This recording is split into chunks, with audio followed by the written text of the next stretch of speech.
Selama tahun 2024, Polres Gianyar mampu menyelesaikan 1.232 kasus.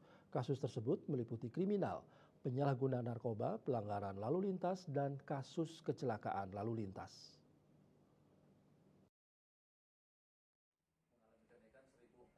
Kapolres Gianyar AKBP Umar didampingi Wakapolres Kompol Yusa Agustinus Swai saat rilis akhir tahun 2024 mengatakan penyelesaian kasus di Mapolres Gianyar menjadi yang terbaik kedua di wilayah hukum Polda Bali. Sebanyak 1.232 kasus telah terselesaikan selama tahun 2024. Kasus kriminal mengalami peningkatan sebanyak 7,4% dibandingkan tahun sebelumnya.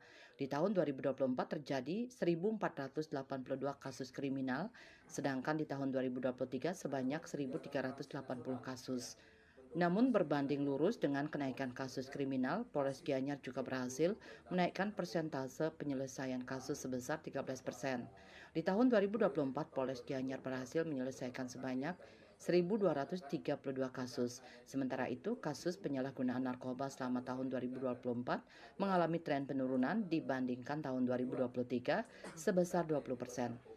Pada tahun 2023, kasus penyalahgunaan narkoba di Kabupaten Gianyar terjadi sebanyak 53 kasus dan di tahun 2024 terjadi sebanyak 43 kasus. Sedangkan kasus pelanggaran lalu lintas di tahun 2024 mengalami peningkatan sebesar 7% dibandingkan tahun 2023. Pada tahun 2023, kasus pelanggaran lalu lintas terjadi sebanyak 11.146 kasus, sedangkan tahun 2024 terjadi sebanyak 11.864 kasus.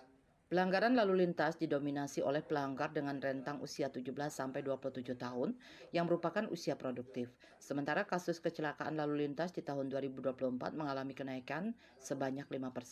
Tahun 2024 terjadi sebanyak 1.159 kasus dengan angka korban meninggal dunia sebanyak 77 kasus.